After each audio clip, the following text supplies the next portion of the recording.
Hello my dear friends, welcome back to my channel. ಎಲ್ಲರೂ ಹೇಗಿದ್ದೀರಾ? ಎಲ್ಲರೂ ಚೆನ್ನಾಗಿದ್ದೀರಾ ಅಂತ ಭಾವಿಸ್ತಾ ಇವತ್ತಿನ ಬ್ಲಾಗ್ನ ಶುರು ಮಾಡ್ತಾ ಇದ್ದೀನಿ. ನಾನು ಮಂಗಳವಾರ ದಿನ ಫುಲ್ ಡೇ ರುಟೀನ್ನ ಶೇರ್ ಮಾಡ್ತಾ ಇದ್ದೀನಿ. ಬೆಳಗ್ಗೆ ಟಿಫನ್ ಎಲ್ಲ ತಿಂದ್ಕೊಂಡು ಸ್ವಲ್ಪ ಹೊತ್ತು ರೆಸ್ಟ್ ಮಾಡಿದೆ, ಒಂದು 11 ಗಂಟೆವರೆಗೂ. ಆಮೇಲೆ ಮೇಲಿಂದ ಕೆಳಗಡೆವರೆಗೂ ನೀಟಾಗಿ ಎಲ್ಲ ಕಸ ಗುಡಿಸ್ಕೊಂಡು ಮನೆ ಒರೆಸ್ಕೊಂಡೆ. ಅದಾದಮೇಲೆ ನಮ್ಮ ಮಾಮ ಅವರು ತೀರ್ಕೊಂಡಿದ್ರಲ್ವ, ಮಂತ್ರಾಲಯ ಹೋಗಿ ಬಂದಾಗಿಂದ ನಾನು ಪೂಜೆ ಮಾಡಿರಲಿಲ್ಲ. ಆಲ್ಮೋಸ್ಟ್ ಒಂದು 12 ಡೇಸ್ ಏನೋ ಆಗಿತ್ತು. ಅದಕ್ಕೆ ಇವತ್ತು ಎಲ್ಲ ನೀಟಾಗಿ ಮನೆ ಒರೆಸ್ಕೊಂಡು, ಆಮೇಲೆ ದೇವ್ರ ಮನೆ ಎಲ್ಲ ಕ್ಲೀನ್ ಮಾಡಿಕೊಂಡು, ದೇವ್ರ ಫೋಟೋಸ್ ಎಲ್ಲ ಒರೆಸ್ಕೊಂಡು, ಮತ್ತು ದೇವ್ರ ಸಾಮಗ್ರಿ ಎಲ್ಲ ತೊಳ್ಕೊಂಡು ಪೂಜೆ ಮಾಡಬೇಕು ಅಂತೇಳಿ ಫುಲ್ ಡೇ ರುಟೀನ್ನ ನಾನು ಶೇರ್ ಮಾಡಿದ್ದೀನಿ.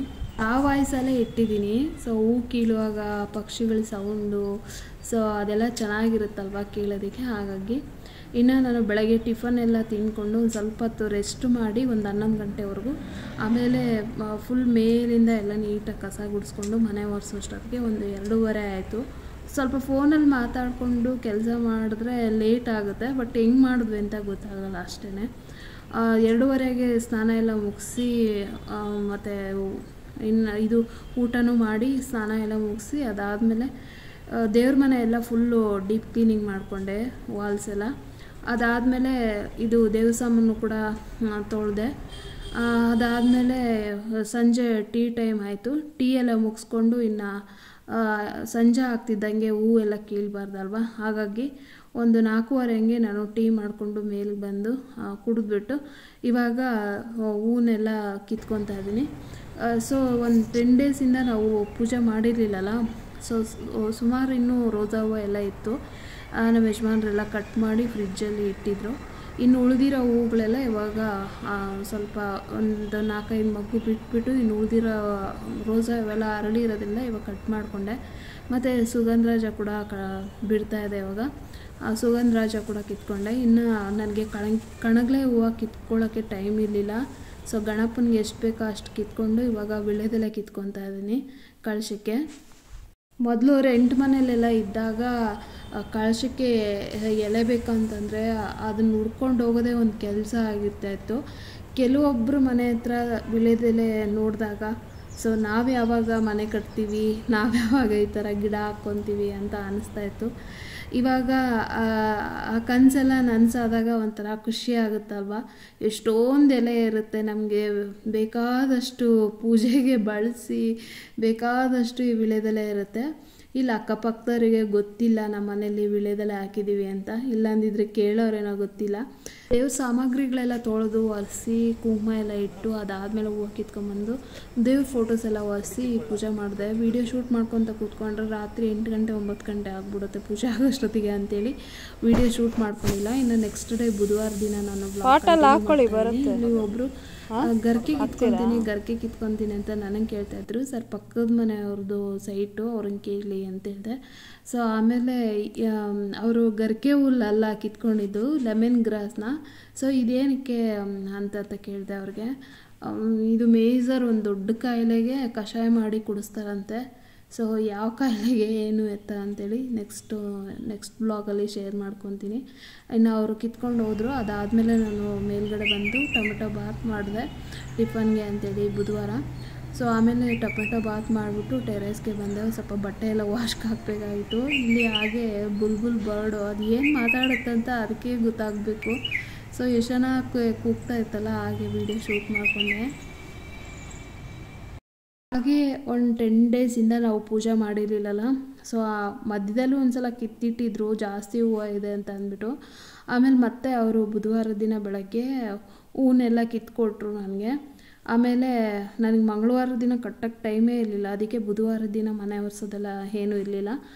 ಕಿತ್ಕೊಟ್ರು. ನಾನು ಫುಲ್ ಮನೆಯೆಲ್ಲ ಕಸ ಗುಡಿಸ್ಕೊಂಡು ಇವಾಗ ಸ್ನಾನ ಮಾಡ್ಕೊಂಬಂದು ಹೂವೆಲ್ಲ ಕಟ್ಕೊಂಡು ಪೂಜೆ ಮಾಡಬೇಕು. ಆಲ್ರೆಡಿ ನಾನು ಮಂಗಳವಾರ ದಿನವೇ 6:30 ಹಂಗೆ ಕಳಶ ಇಟ್ಟು ಅಮಾವಾಸ್ಯೆ ಪೂಜೆ ಮಾಡಿಬಿಟ್ಟಿದ್ದೆ. ಹಾಗಾಗಿ ಇವಾಗ ಜಸ್ಟು ಹೂವೆಲ್ಲ ಕಿತ್ಕೊಂಡು, ಆಮೇಲೆ ಇವಾಗ ಕಸ ಎಲ್ಲ ಗುಡಿಸ್ಬಿಟ್ಟು ಸ್ನಾನ ಮಾಡಿಕೊಂಡು ಪೂಜೆ ಮಾಡೋಣ ಅಂಥೇಳಿ ಮಾಡ್ತಾಯಿದ್ದೀನಿ. ಫಸ್ಟು ಟಿಫನ್ ಎಲ್ಲ ಮಾಡಿಕೊಟ್ಟು ಅದಾದಮೇಲೆ ಕಸ ಗುಡಿಸಿ ಪೂಜೆ ಮಾಡೋಣ ಅಂತ ಅಂದ್ಬಿಟ್ಟು. ಸೊ ಇವಾಗ ಬ್ರಾಹ್ಮಿ ಮುಹೂರ್ತದಲ್ಲಿ ಎದ್ದಾಳ್ತಾ ಇಲ್ಲ ಸದ್ಯಕ್ಕೆ, ಸ್ವಲ್ಪ ದಿನ ಆಗಲಿ ಬಾಡಿಯಲ್ಲಿ ಎನರ್ಜಿ ಕಡಿಮೆ ಆಗಿಬಿಟ್ಟಿದಲ್ವಾ, ಹಾಗಾಗಿ ಸ್ವಲ್ಪ ದಿನ ರೆಸ್ಟ್ ಮಾಡಿಕೊಂಡು ಆಮೇಲೆ ಸ್ಟಾರ್ಟ್ ಮಾಡೋಣ ಅಂಥೇಳಿ. ಅಲ್ಲಿಗೂ ಒಂದೊಂದು ದಿನ ಎದ್ದೇಳ್ತೀನಿ. ಇನ್ನು ಅಂದರೆ ಗುರುವಾರ, ಶುಕ್ರವಾರ ಈ ಟೈಮಲ್ಲೆಲ್ಲ ಎದ್ದೇಳ್ತೀನಿ. ಕೆಲವೊಂದು ದಿನ ಎದ್ದೇಳಕ್ಕೆ ಹೋಗಲ್ಲ, ಆರಾಮಾಗಿ ಒಂದು 6 ಗಂಟೆ ಹಂಗೆ ಎದ್ದೇಳ್ತೀನಿ. ಸೊ ಅದೇ ಬೆಳಗ್ಗೆನೇ ಸರಿಯಾಗಿ ನಿದ್ದೆ ಆಗಲಿಲ್ಲ ಅಂದರೂ ಕೂಡ ಬಾಡಿ ಸ್ಟ್ರೈನ್ ಆಗುತ್ತಲ್ವ, ಹಾಗಾಗಿ 6 ಗಂಟೆಗೆ ಕರೆಕ್ಟಾಗಿ ಎದ್ಬಿಡ್ತೀನಿ. ಬೆಳಗ್ಗೆ 7:30, 7:45 ಅಷ್ಟೊತ್ತಿಗೆ ಟಿಫನ್ ರೆಡಿ ಇರಬೇಕಲ್ವ, ಹಾಗಾಗಿ ಸೊ ಎದ್ಬಿಟ್ಟು ಟೊಮೆಟೊ ಅದೇ ಕೆಳಗಡೆ ಹೋಗಿ ಕಸ ಗುಡಿಸಿ ನೀರು ಹಾಕ್ಬಂದು ಆಮೇಲೆ ಒಂದು ಕಪ್ ಕಾಫಿ ಮಾಡ್ಕೊಂಡು ಕುಡಿದು ಟಿಫನ್ ಮಾಡಿ ಸೊ ಹೋಗ್ತಿದ್ದಂಗೆ 8 ಗಂಟೆಗೆ ಇವಾಗ ಫುಲ್ ಮೇಲಿಂದ ಎಲ್ಲ ಕಸ ಗುಡಿಸ್ಕೊಂಡು ಬರ್ತಾಯಿದ್ದೀನಿ. ಸೊ ಮೇಲೇನು ಶೂಟ್ ಮಾಡ್ಕೊಳ್ಳಿಲ್ಲ, ಅದು ಟ್ರೈಪಾಡ್ ಬಂದು ಟೆರೆಸ್ ಮೇಲ್ಗಡೆ ಟೆರೆಸ್ ಬೆಡ್ರೂಮ್ ಇದೆಯಲ್ಲ ಅಲ್ಲಿಟ್ಟಿರ್ತೀನಿ ಟೆರೆಸ್ ಶೂಟ್ ಮಾಡೋದಕ್ಕೆ ಅಂತೇಳಿ. ಇನ್ನೊಂದು ಟ್ರೈಪಾಡ್ ಬಂದು ಇಲ್ಲಿ ಕೆಳಗಡೆ ಇಟ್ಕೊಂಡಿರ್ತೀನಿ. ಸೊ ಅದು ಇನ್ನು ಕೆಳಗಡೆ ಮಕ್ಕಳು ಬೆಡ್ರೂಮು ಲಿವಿಂಗ್ ರೂಮ್ ಇದೆಯಲ್ಲ ಅಲ್ಲಿಗೆ ಟ್ರೈಪಾಡ್ ಇನ್ನೇನು ಮೇಲ್ಗೆ ಹೋಗ್ತಾ ಇರೋದು, ಹತ್ತಿ ಇಳಿದು ಇನ್ನೂ ಅಷ್ಟು ಸುಸ್ತಾಗುತ್ತೆ ಅಂತೇಳಿ ಮೇಲ್ಗಡೆ ಎಲ್ಲ ಏನೂ ಶೂಟ್ ಮಾಡ್ಕೊಳ್ಳಿಲ್ಲ. ಇನ್ನು ಕೆಳಗಡೆ ಬಂದು ಫಸ್ಟು ಮ್ಯಾಟ್ ಮೇಲೆ ಇರೋವಂಥ ಕಸನ ಕಡ್ಡಿ ಪರ್ಕೆಯಲ್ಲೆಲ್ಲ ಗುಡಿಸ್ಬಿಟ್ಟು ಆಮೇಲೆ ನೀಟಾಗಿ ಎಲ್ಲ ಕಸ ಗುಡಿಸಿ ಸ್ನಾನ ಮಾಡ್ಕೊಂಡು ಬಂದು ಇವಾಗ ಹೂವನ್ನ ಕಟ್ತಾಯಿದ್ದೀನಿ. ಸುಮಾರು ಹೊತ್ತು ಆಯಿತು, ಸುಮಾರು ಒಂದು 3/4 ಗಂಟೆ ಏನೋ ಆಯಿತು. 1.5 ಮಾರಷ್ಟು ಬಂದಿದೆ ಹೂ ಕಟ್ಟಿರೋದು. ಇನ್ನೊಂದು ಸ್ವಲ್ಪ ಇತ್ತು, ಅದನ್ನ ಬೇಕಾದ್ರೆ ಪೂಜೆ ಮಾಡಿಬಿಟ್ಟು ಕಟ್ಟೋಣ ಅಂತೇಳ್ಬಿಟ್ಟು ಸಾಕು ಅಂತಂದ್ಬಿಟ್ಟು ಒಂದಿಷ್ಟೇ ಕಟ್ಕೊಂಡೆ. ಸೊ ಈ ಥರ ಒಂದು ಚಿಕ್ಕ ಕೈ ಗಾರ್ಡನ್ ಇತ್ತು ಅಂತಂದರೆ ಎಷ್ಟು ಮನಿ ಸೇವ್ ಆಗುತ್ತಲ್ವ. ಏನಿಲ್ಲ ಅಂದರೂ ಒಂದು ದಿನಕ್ಕೆ ಒಂದು 50-60 ರೂಪಾಯಿ ಸೇವ್ ಆಗುತ್ತೆ ನೋಡಿ. ಇವಾಗ 1.5 ಮಾರುವ 1-2-3 ದಿನಕ್ಕೆ ಬಂದುಬಿಡುತ್ತೆ ಕಣಗ್ಲೆ. ವಾರಕ್ಕೆ 2 ಸಲ, 1 ಸಲ ಬಿಡಿಸ್ಕೊಳ್ಳಿಲ್ಲ ಅಂತಂದರೆ ಸೊ 1-1.5 ಮಾರಷ್ಟು ಕಣಗ್ಲೆ ಹೂವು ಬರುತ್ತೆ. ಸೊ ಲಾಸ್ಟ್ ಟೈಮ್ ಅಂತೂ ನೋಡಿದ್ರಲ್ಲ, ಮಲ್ಲಿಗೆ ಸೀಸನ್ ಇದ್ದಾಗ ಎಷ್ಟು 1-2 ಮಾರು ಹೂವು ಅಷ್ಟು ಬರ್ತಾಯಿತ್ತು. ಫಸ್ಟ್ ಟೈಮ್ ಈ ಮಲ್ಲಿಗೆ ಹೂವು ಇಷ್ಟೊಂದು ಇಳುವರಿ ಸಿಕ್ಕಿದ್ದು ಈ ವರ್ಷ. ಎಲ್ಲ ಕಡೆನೂ ಅಷ್ಟೇ ಮಲ್ಲಿಗೆ ಹೂವು ಸಿಕ್ಕಾಬಟ್ಟೆ ಇಳುವರಿ ಇತ್ತಂತೆ ಈ ವರ್ಷ. ಸೊ ನಮ್ಮ ಗಿಡದಲ್ಲೂ ಅಷ್ಟೇ ಯಾವತ್ತೂ ಅಷ್ಟು ಹೂವು ನಾವು ಬೆಳ್ಕೊಂಡೇ ಇರಲಿಲ್ಲ. ಏನೋ ಒಂದು ಮಳೆ ಆದರೆ ಸುಸ್ತು ಆಗ್ತಾಯಿತ್ತು. ಸೊ ಈ ವರ್ಷವೇ ಏನಿಲ್ಲ ಅಂದ್ರೂ ಒಂದು ದಿನಕ್ಕೆ 1/2 ಮಾರು 1 ಮಾರು ಹೂವು ಸಿಕ್ಕಿತ್ತು. ಇನ್ನು 2 ದಿನದ ಹೂವು ಏನಾರು ಇತ್ತು ಅಂತಂದರೆ 1.5-2 ಮಾರು ಹೂವು ಆಗ್ತಾಯಿತ್ತು. ಸೊ ಇನ್ನು ಹೂವು ಎಲ್ಲ ಕಟ್ಕೊಂಡು ದೇವ್ರ ಫೋಟೋಸ್ಗೆಲ್ಲ ಆಲ್ಮೋಸ್ಟ್ ಒಂದು ಸ್ವಲ್ಪ ಉಳಿಸ್ಕೊಂಡು ಗುರುವಾರ ದಿನ ರಾಯರ ಪೂಜೆಗೆ ಬೇಕಾಗುತ್ತೆ ಅಂಥೇಳಿ ಸ್ವಲ್ಪ ಉಳಿಸ್ಕೊಂಡು ಸೊ ಎಲ್ಲ ಬುಧವಾರ ದಿನ ಅಮಾವಾಸ್ಯೆ ಅಲ್ವಾ, ಹಾಗಾಗಿ ಎಲ್ಲ ಫೋಟೋಗಳಿಗೂ ನೀಟಾಗಿ ಅವು ಅಲಂಕಾರ ಮಾಡಿಬಿಟ್ಟು ಸೊ ಇವಾಗ ತುಳಸಿ ಬೃಂದಾವನಕ್ಕೆ ಪೂಜೆ ಮಾಡಿ ಮತ್ತು ವಸ್ತು ಪೂಜೆ ಕೂಡ ಮಾಡ್ತಾಯಿದ್ದೀನಿ. ಇನ್ನು ಒಳಗಡೆ ಪೂಜೆ ಎಲ್ಲ ಮಾಡಿ ಅದಾದಮೇಲೆ ದೇವ್ರ ಮನೇಲಿ ದೇವ್ರಿಗೂ ಎಲ್ಲ ಪೂಜೆ ಮಾಡಿ ಮತ್ತು ಅಮಾವಾಸ್ಯೆ ಇದ್ದಿದ್ದರಿಂದ ನಾವು ಏನು ಕ್ಯಾಶ್ ಬಾಕ್ಸಲ್ಲಿ ಇಟ್ಟಿರ್ತೀವಲ್ಲ, ಇದು ಗೋಮತಿ ಚಕ್ರ ಮತ್ತು 1 ರೂಪಾಯಿ ಕಾಯಿನು ಇದೆಲ್ಲ, ಸೊ ಅದನ್ನ ಕೂಡ ಕಾಯಿನ್ಸ್ ಎಲ್ಲ ತೊಳೆದು ನಾನು ಮಂಗಳವಾರ ದಿನವೇ ಇಟ್ಬಿಟ್ಟು ಪೂಜೆ ಮಾಡಿದ್ದೆ. ಮತ್ತು ಬುಧವಾರನೂ ಇನ್ನೂ 4 ಗಂಟೆವರೆಗೂ ಇತ್ತಲ್ವ, ಅದಕ್ಕೆ ಹಾಗೆ ಇಟ್ಬಿಟ್ಟು ಎಲ್ಲ ಪೂಜೆ ಮಾಡಿದೆ. ಸೊ ಎಲ್ಲ ಆದಮೇಲೆ ರೆಸ್ಟ್ ಮಾಡಿಬಿಟ್ಟೆ. ಫಸ್ಟು ಪಾತ್ರೆ ತೊಳೆಯೋದಿತ್ತು ಆದ್ರೂ ರೆಸ್ಟ್ ಮಾಡಿಬಿಟ್ಟೆ. ಯಾಕೆ ಅಂತಂದರೆ ನನಗೆ ಸೋಮವಾರ ದಿನ ಬ್ಲಾಗ್ ಅಪ್ಲೋಡ್ ಮಾಡಿದ್ನಲ್ಲ, ಆವಾಗ ಹೇಳ್ತಾ ಇದ್ದೆ ಒಂದು ಗ್ಯಾಸ್ಟ್ರಿಕ್ ಮಾತ್ರೇನೋ ನನಗೆ ಗೊತ್ತಿಲ್ಲ ಅಂತ ಅಂದ್ಬಿಟ್ಟು. ಹಂಗೆ ಹೇಳಿ ನಾನು ಒಂದು ಸ್ವಲ್ಪ ಹೊತ್ತಿಗೆ ಬೆಳಗ್ಗೆ ಟಿಫನ್ಗೆ ನಾನು ಒಂದು 3 ಇಡ್ಲಿ ತಿಂದ್ಕೊಂಡು ಒಂದು ಅರ್ಧ ಲೋಟ ಮಜ್ಜಿಗೆ ಕುಡಿದಿದ್ದೆ. ಅದಾದಮೇಲೆ ಟ್ಯಾಬ್ಲೆಟ್ ತೊಗೊಂಡಿದ್ದೆ.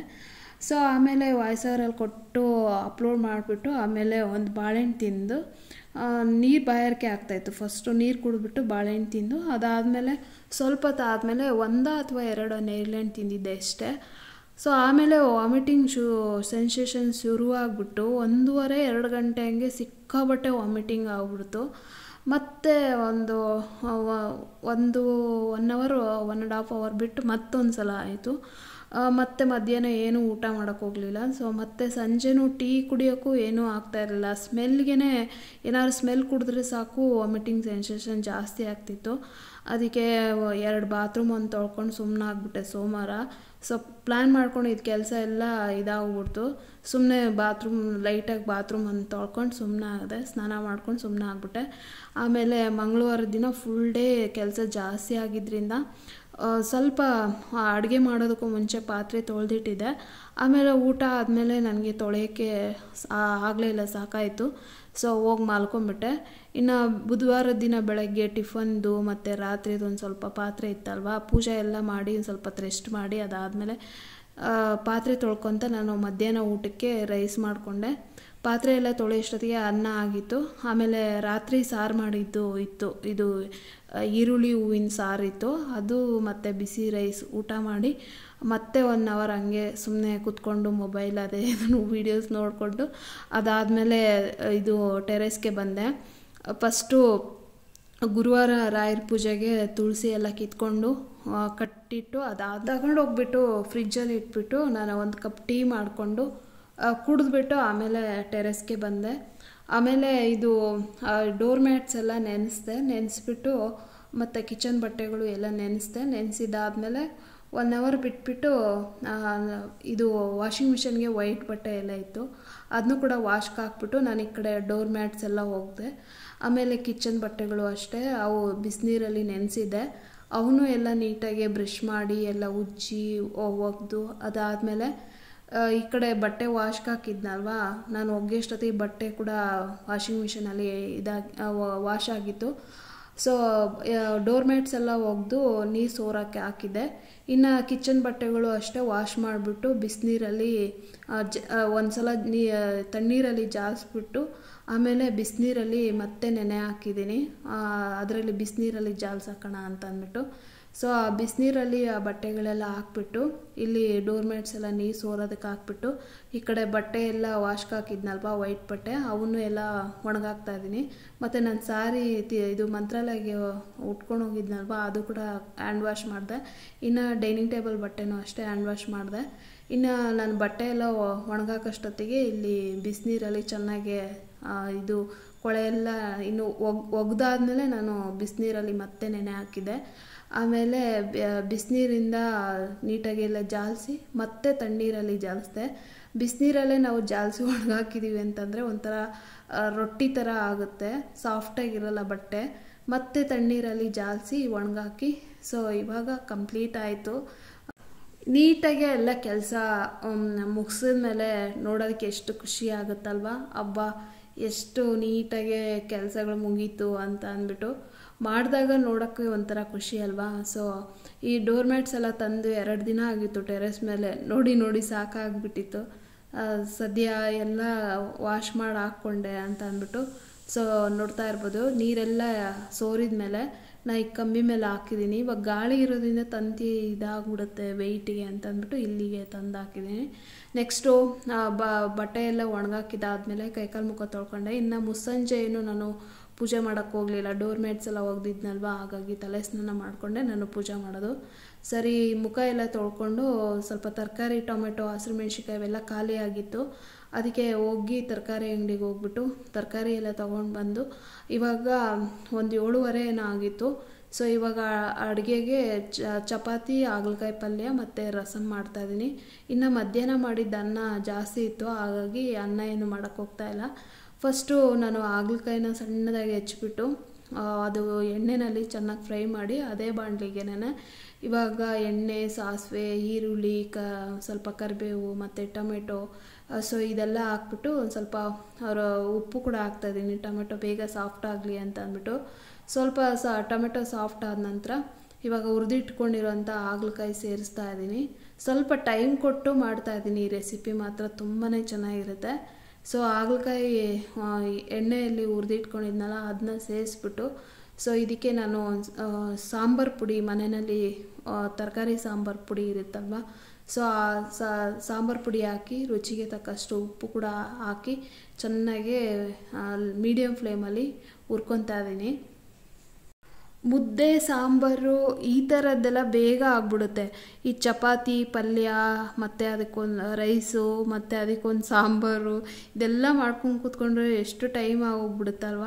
ಸುಮಾರು ಒಂದು 8:45 ಆಗೋಯ್ತು ಎಲ್ಲ ಅಡುಗೆ ಮುಗಿಸೋಷ್ಟೊತ್ತಿಗೆ. ಮತ್ತು ಇವರು ಆಫೀಸಿಂದ ಬರೋದು 7:30 ಆಗೋಗ್ಬಿಡುತ್ತೆ.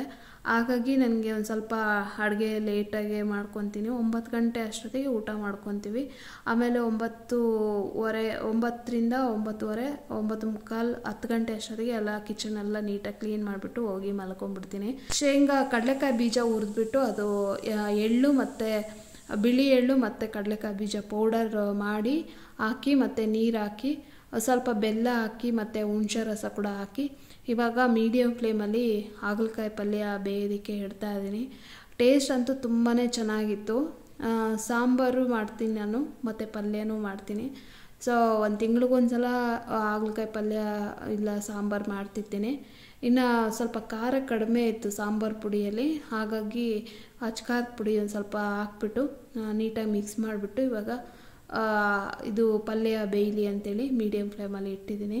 ನೆಕ್ಸ್ಟ್ ಇಲ್ಲಿ ರಸಮ್ ಮಾಡೋದಕ್ಕೆ ಒಂದು ಪಾತ್ರೆಗೆ 1-2 ಸ್ಪೂನಷ್ಟು ತುಪ್ಪ ಮತ್ತು ಸಾಸಿವೆ, ಇಂಗು, ಸೊ ಇದಿಷ್ಟು ಹಾಕ್ತಾಯಿದ್ದೀನಿ. ಸೊ ಈ ರಸಮ್ ಬಂದು ಬೈಟು ಕಾಫಿ ರಸಮ್ ಅಂತ. ಸೊ ಇದು ಉಡುಪಿದು ರಸಮ್ ಪೌಡರು ತುಂಬ ಅಂದರೆ ತುಂಬ ಚೆನ್ನಾಗಿರುತ್ತೆ. ಸೊ ಮಲೆನಾಡಲ್ಲಿ ದೇವಸ್ಥಾನಗಳಲ್ಲೆಲ್ಲ ಮಾಡ್ತಾರಲ್ವ, ಮತ್ತು ಕೆಲವೊಂದು ಹೋಟೆಲ್ಗಳು ಉಡುಪಿ ಸ್ಟೈಲು ಹೋಟೆಲ್ಗಳು ಇರುತ್ತಲ್ವ, ಸೊ ಅದೇ ಥರನೇ ಇತ್ತು. ಸೊ ಒಂಥರ ಅಥೆಂಟಿಕ್ಕಾಗಿ ಇರುತ್ತೆ ಈ ರಸಮ್ ಅಂತೂ, ತುಂಬ ಚೆನ್ನಾಗಿರುತ್ತೆ.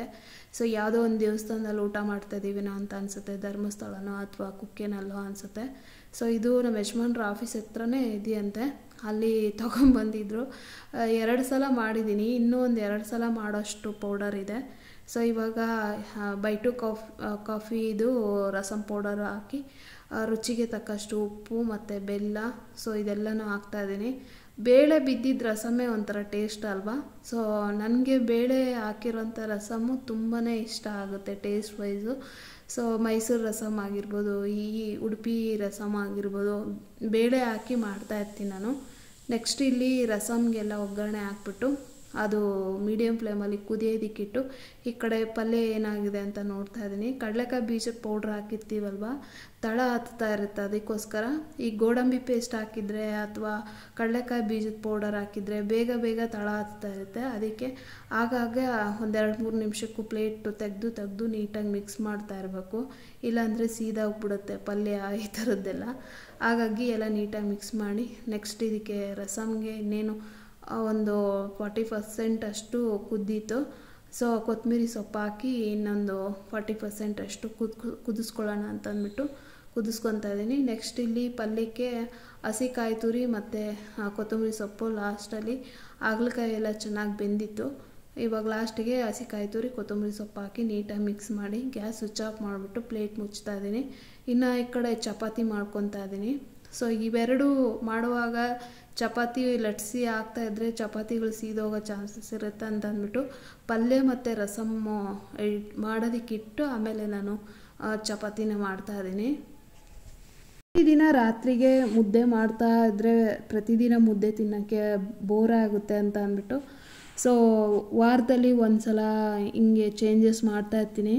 ಒಂದೊಂದು ಸಲ ಚಪಾತಿ ಮಾಡ್ತಾಯಿರ್ತೀನಿ, ಒಂದೊಂದು ಸಲ ರಾಗಿ ರೊಟ್ಟಿ ಮಾಡ್ತೀನಿ. ಸೊ ಈ ಥರ ನೈಟ್ ಟೈಮು ಒಂದು ಸ್ವಲ್ಪ ಚೇಂಜಸ್ ಮಾಡ್ತಾಯಿದ್ರೆ ಒಂಥರ ಚೇಂಜಸ್ ಇದ್ದು ಚೆನ್ನಾಗಿರುತ್ತೆ ಅಂಥೇಳಿ ಚೇಂಜಸ್ ಮಾಡ್ತಾಯಿರ್ತೀನಿ. ಸೊ ಇವತ್ತು ಪಲ್ಯ ರಸಮ್ಮು ಒಳ್ಳೆ ಅಥೆಂಟಿಕ್ ರಸಮ್ಮು ಮತ್ತು ಹಾಗಲಕಾಯಿ ಪಲ್ಯ ಚಪಾತಿ ತುಂಬಾ ಚೆನ್ನಾಗಿತ್ತು. ಚಪಾತಿನೂ ಅಷ್ಟೇ ತುಂಬ ಸಾಫ್ಟಾಗಿ ಚೆನ್ನಾಗಿತ್ತು. ಸೊ ಇವಾಗ ಚಪಾತಿ ಪಲ್ಯ ಎಲ್ಲ ರೆಡಿ ಆಗಿತ್ತಲ್ವ, ಇನ್ನು ಕೊನೆಯದಾಗಿ ಚಪಾತಿ ಲಟ್ಸಿ ಚಪಾತಿನ ಬೇಯಿಸ್ಕೊತಾ ಇದ್ದೀನಿ. ಇವತ್ತಿನ ತಮ್ಮನೇಲಿ ನೀವು ನೋಡಿರ್ಬೋದು ಹಸ್ಬೆಂಡ್ ಆ್ಯಂಡ್ ವೈಫ್ ಅಂಡರ್ಸ್ಟ್ಯಾಂಡಿಂಗ್ ಹೇಗಿರಬೇಕು ಅಂತ ಅಂದ್ಬಿಟ್ಟು. ಸೊ ಪುಟಾಣಿಯಾಗಿ ಹೇಳ್ತೀನಿ, ಇವನ್ನ ಉಳಿದಿದ್ದು ಬೇಕಾದ್ರೆ ನೆಕ್ಸ್ಟ್ ಬ್ಲಾಗಲ್ಲಿ ನಾನು ಶೇರ್ ಮಾಡ್ಕೊತೀನಿ. ಹಸ್ಬೆಂಡು ಏನಾದರೂ ಅವ್ರದ್ದು ಆಫೀಸಲ್ಲಿ ಪ್ರಾಬ್ಲಮ್ಸ್ ಇತ್ತು ಅಂತಂದರೆ ನಮ್ಮ ಜೊತೆ ಬಂದು ಶೇರ್ ಮಾಡ್ಕೊತಾ ಇರ್ತಾರಲ್ವ. ಸೊ ನಾವು ಹೆಣ್ಮಕ್ಳಿಗೆ ಒಂದು ದೊಡ್ಡ ಶಕ್ತಿನೇ ಕೊಟ್ಟಿರ್ತಾನೆ ದೇವರು. ಪ್ರತಿಯೊಂದು ನೋಡಿಕೊಂಡು ಹಸ್ಬೆಂಡ್ ಕೆಲಸದ ಬಗ್ಗೆನೂ ವಿಚಾರಿಸ್ಕೊತಾ ಇರ್ತೀವಿ ನಾವು. ಸೊ ಅವರು ಹೇಳಿದಾಗ ನಾವೊಂದಷ್ಟು ಸಜೆಷನ್ ಕೊಟ್ಟಿರ್ತೀವಿ. ಇನ್ನು ನೆಕ್ಸ್ಟ್ ಡೇ ಅವರು ಆಫೀಸ್ಗೆ ಹೊರಡ್ತಾರೆ, ನನ್ನ ಕೆಲಸದಲ್ಲಿ ನಾನು ಬ್ಯುಸಿಯಾಗಿರ್ತೀನಿ. ಆ ಕೆಲಸದ ಮಧ್ಯದಲ್ಲಿ ನಾನು ಹಸ್ಬೆಂಡ್ಗೆ ಫೋನ್ ಮಾಡಿಬಿಟ್ಟು ಇವತ್ತಿನ ಕೆಲಸ ಏನಾಯಿತು, ಎತ್ತಾಯಿತು, ಊಟ ಮಾಡಿದ್ರಾ, ಟೀ ಕುಡಿದ್ರಾ ಅಂತ ಕೇಳಿದಾಗ ಕೆಲಸದ ಬಗ್ಗೆ ಅವರು ನಮ್ಮ ಹತ್ರ ಶೇರ್ ಮಾಡ್ಕೊತಾ ಇರ್ತಾರೆ. ಒಂದು ಸ್ವಲ್ಪ ಮೈಂಡ್ ಎಲ್ಲ ಫ್ರೆಶ್ ಆಗಿ ಮಾಡ್ಕೊತಾರೆ ಅವರು. ಆವಾಗ ನಮ್ಮ ಮೇಲೆ ಪ್ರೀತಿ ಜಾಸ್ತಿ ಆಗುತ್ತೆ. ಹಾಗೆ ಯಜಮಾನ್ರಾದವರು ಅಷ್ಟೇ, ಹೆಂಡ್ತಿನ ಮಧ್ಯಾಹ್ನ ಊಟ ಮಾಡ್ದ, ಟೀ ಕುಡ್ದ, ಟ್ಯಾಬ್ಲೆಟ್ ತೊಗೊಂಡ ಅಂತ ಕೇಳಿದಾಗ ನಮಗೂ ಕೂಡ ಅಷ್ಟೇ ಒಂದು ದೊಡ್ಡ ಶಕ್ತಿ ಬಂದಂಗೆ ಆಗುತ್ತೆ. ಇನ್ನು ಮಕ್ಳದ್ದೇನಾದ್ರು ಪ್ರಾಬ್ಲಮ್ಸ್ ಇತ್ತಂತಂದರೆ ನಾನು ನೋಡಿಕೊಂಡು ಅವ್ರ ಹತ್ರ ಕೂತ್ಕೊಂಡು ಮಾತಾಡಿ ಡಿಸ್ಕಷನ್ ಮಾಡಿಕೊಂಡು ಹೀಗೀಗೆ ಅಂತ ಮಾತಾಡಿಕೊಂಡು ಆ ಪ್ರಾಬ್ಲಮ್ಸ್ನ ಸಾಲ್ವ್ ಮಾಡ್ಕೊತಾ ಇರ್ತೀವಿ. ಸೊ ಇದಿಷ್ಟು ಫಾಲೋ ಮಾಡ್ಕೊಂಡು ಹೋದರೆ ಆ ಗಂಡ ಹೆಂಡತಿಯ ಅಂಡರ್ಸ್ಟ್ಯಾಂಡಿಂಗ್ ತುಂಬಾ ಚೆನ್ನಾಗಿರುತ್ತೆ. ಸುಮ್ಮನೆ ನಾವೇನು ವಿಚಾರಿಸ್ದೆ ನಮ್ಮ ಪಾಡಿಗೆ ನಾವು ಸುಮ್ಮನೆ ಲೇಸಿಯಾಗಿತ್ತಂದರೆ ಪ್ರಾಬ್ಲಮ್ಸ್ ಮೇಲೆ ಪ್ರಾಬ್ಲಮ್ಸ್ ಆಗಿ ಮನೆಯಲ್ಲಿ ನೆಮ್ಮದಿ ಇಲ್ದಂಗೆ ಆಗುತ್ತೆ. ಹಾಗೆ ಗಂಡ ಹೆಂಡತಿ ಮಧ್ಯದಲ್ಲಿ ಅಂಡರ್ಸ್ಟ್ಯಾಂಡಿಂಗ್ ಇಲ್ದಂಗೆ ಆಗುತ್ತೆ. ಸೊ ಇದಾಗಿತ್ತು ಫ್ರೆಂಡ್ಸ್ ಇವತ್ತಿನ ವ್ಲಾಗ್ ಇಷ್ಟ ಇದ್ದರೆ please like, share, comment and subscribe to my channel. Thank you for watching. Bye.